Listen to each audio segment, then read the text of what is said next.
Kusimaha gudoomiyaha gobolka Banaadir ahna gudoomiye ku-xigeenka maamulka iyo maaliyadda gobolka Banaadir Mudane Axmed Xasan Iimaan oo uu weheliyo gudoomiye ku-xigeenka howlaha guud ee maamulka gobolka Banaadir Injineer Cumar Cali Cabdi ayaa dhagax dhigay wado muhiim ah oo isku xirta isgoosyada Tawfiiq iyo sidoo kale isgooska afar darjiin ee degmada Yakshiid.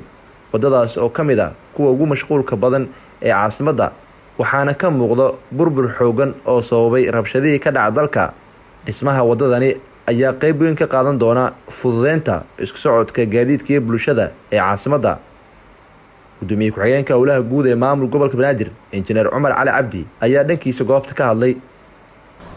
ugu horeen horta waxaan ilaahay uga baryaa dadkii xalay ay ku gaareen roobabka mahiigaanka ah ee da'ay in uu ilaahay u dhib dhaamo qofkii aanan waxaysan maamulka gobolka Banaadir xaladii hore uu sheegay qofka waxaystaan inuu garab siiyaan ka rajaynaynaa.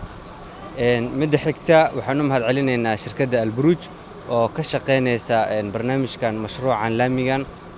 sidoo kale waxaan u mahadcelinaynaa ganacsatada oo gartay in ay laamigan muhiim u yahay baabuurta imaanayso waaweyn.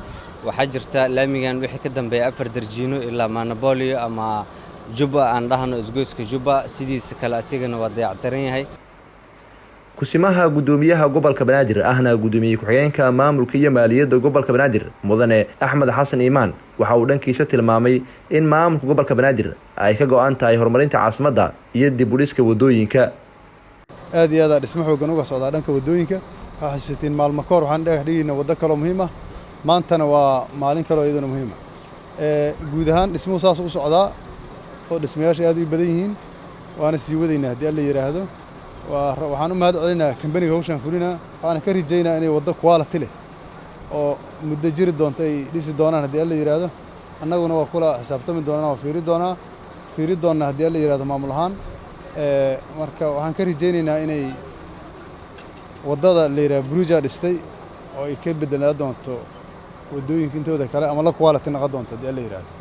taasaan u gudbaa. intaas kadib xalay waxaa magaalada ka da'ay roob xoog leh.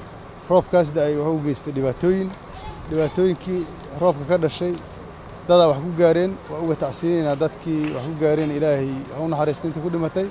dhimasho oo waxaa noola soo sheegay ilaa 3 qofood inay jirto oo ka dhacday degmada Kaxda, dad barakacayaala oo roobabka ay saameeyeen. kuwa badanna dhibaato ka soo gaartay. marka waxaan ilaahay uga baryaynaa intii dhib ka soo gaarin uu dhib yareeyo, intii ku dhimatana uu naxariisto.